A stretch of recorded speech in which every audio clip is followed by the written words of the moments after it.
I don't know why people always think arts is like charity. Like for instance, wow, your ticket price is priced at $25. That's like damn high, yeah. Can you make it $15? Hi guys, my name is Jia Sheng. I'm an acrobat and I do circus arts and commercial dance. So today I'll be here talking about what I do to a kid, a Gen Z and a senior. So I think it'll go pretty well. Hi. Hello. Hi, what's your name? Zoe. I'm Xiao. Oh, hi Xiao. My name's Jia Sheng. And your I'm name is? Anis. Hi Anis. Nice to meet you. What do you do, Jia Sheng? I started gymnastics when I was 8 years old. So I kind of competed all the way until 14 years old, and then I decided that it's not for me. So I decided to start exploring dance. Recently I realized that because I have like gymnastics background, so it was kind of like transferable skills. I could kind of just use it and then try to create like art. So we started this circus troupe called Acrobats, inspired from Jack of all trades. So, okay, come. Let me just show you what we do. My specialty is chair stacking. So what chair stacking does is I kind of just fix the chair in different shapes, and I kind of do handstands on them. I scared. Is it? Yeah, it's quite scary, right? Yeah. Other than that, we do have the gymnastics side of things too. Does acrobat involves like fire? Okay, we have circus, right? Okay. Under circus, we have juggling, we have acrobatics, and then after that we have everything else. Yeah, the everything else includes fire breathing and stuff like that. We have an artist who can breathe fire. Let me just show you. Yeah. So he does like fire breathing stuff. He spin fire as well. Don't try at home, yeah? Yeah. Usually when you say you do acrobats, I think most people will think of, oh, is it the same as gymnastics? Gymnastics is a subset of acrobatics.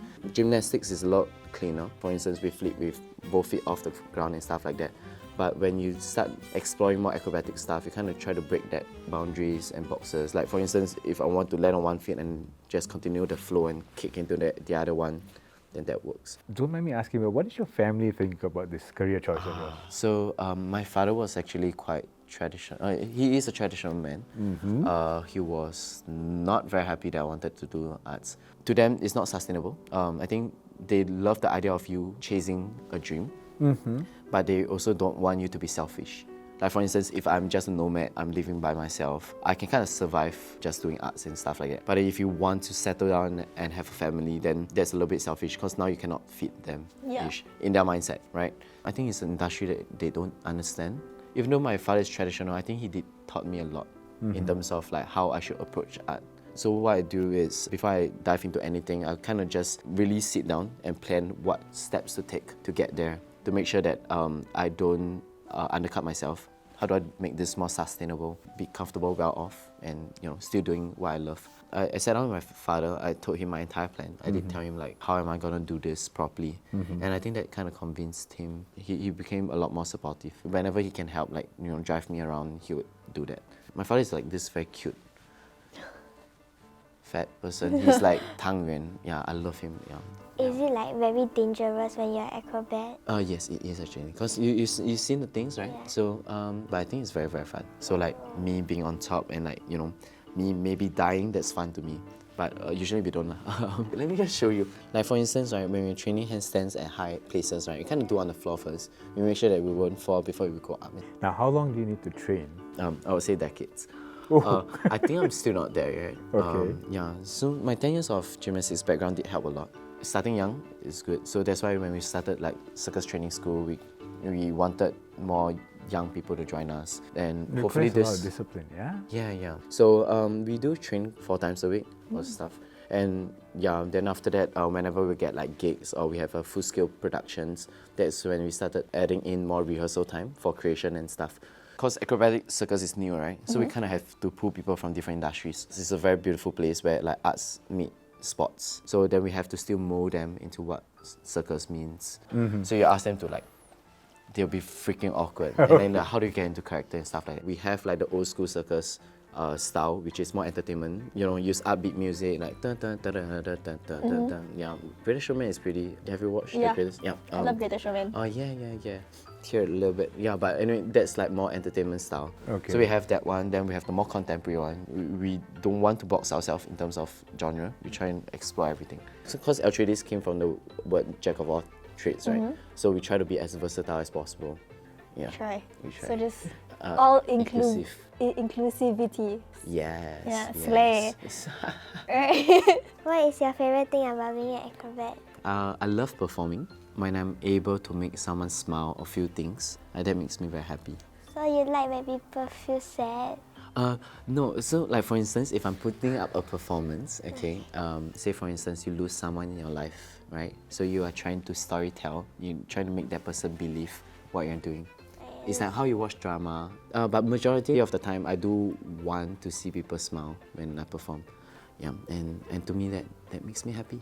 How do you incorporate storytelling into your art form? There are ways. We kind of scale down on technique a little bit more so that we can focus more on like the connection and transitions. Do you think it's a suitable career for today's youths? I'm not gonna lie, I'm not gonna fluff it up that it's gonna be easy. It's extremely hard for you to try to just build that foundation. There are months where you're just good to go by. There's just paying your rent, your food, and you know. Yeah, but there are months like December which you have a lot more gigs and that you can earn like up to like 5 digits. But you believe it's a suitable career path? Yes, I do believe. Like, because we are trying to make it as sustainable as possible. We're trying to create a blueprint. You cannot just rely on your body and stuff like that, because at some point you will have to retire. We're trying to push for this social cause where we can actually, like, instead of from the bottom up approach, we come from the top down, which is to have a product so good that people want our services, and then we pass on these opportunities to the artists and stuff like that. You know, you can't just be an artist. You have to have like other hard skills, like for instance, team leading. It's more than just the craft itself. Okay. Yeah. So you can be a very good performer, but you need to learn everything surrounding it as well. So we try to like make them a more holistic performer. How much support do you receive from like others and like the government? We do get support from government for like little projects. Like for instance, we want to do a production. We approach NAC for funding and stuff like that. Yeah, but we try to be as sustainable as possible. Because to me, I think arts is not a charity. I think there's value in arts, and because there's value, we should be compensated equally. We train like 10 years to put out whatever we can on stage as well. It's a risky business. Like once you sprain your ankle, and then you're out for 6 months effectively. Yeah. I do hope that the audience can see that as well. I sprained this ankle twice. Oh, sad. Sprained this once. I hyperextended this knee before. Landed flat on my back before. Couldn't breathe for 6 seconds. I got winded because I overflipped. Then I landed. Yeah. Pretty much that. Yeah. Okay, so all these injuries were from when I was young. Also, like you're a professional now. Yeah, professional now. So I understand, like, if this is too hard for me, like the floor is slippery, I would tell my team that I can't do it. Yeah. What has been just one life lesson that you have learned in your journey to becoming an acrobat? I'm currently in an industry that there's nobody that can teach me or show me the ropes to what I should do. Okay. So when I say that, it's also like you not worrying so much about what to do in the future, but also just living in the present and then seeing how things go. I have been to Australia, Melbourne. The circus scene there is a lot healthier than here. They have a lot more people who would just go down to the park and train and stuff like that. We do hope that we can bring that to Singapore as well. It's very cool. I do feel like it's the community is growing and I love what I'm doing. So That's good. That's good. So if anyone out there wants to like try circus, try circus arts. Circus Academy of Singapore. Ta-da! Yeah, we do run classes for like hand balancing and like group acrobatic stuff, partner work, and yeah. Thank you so much for sharing your experience so far. Yeah, thank you for coming down today. And I hope you learned something. Thank you for sharing. Yeah, and I hope you're not traumatized. Are you traumatized? No? Okay. No. Okay. My experience talking about my profession to 3 different generations was pretty hard. I think mainly because like circus is such a new thing in Singapore. I think for the youths out there, if you guys want to change the dream, I think I would recommend you to do it, of course, because I'm doing it. It's gonna be hard, I'm not gonna lie, I'm not gonna sugarcoat it. If you guys have any questions, you can ask me. I hope you guys learn something about like what I do and the arts industry. Yeah, till next time.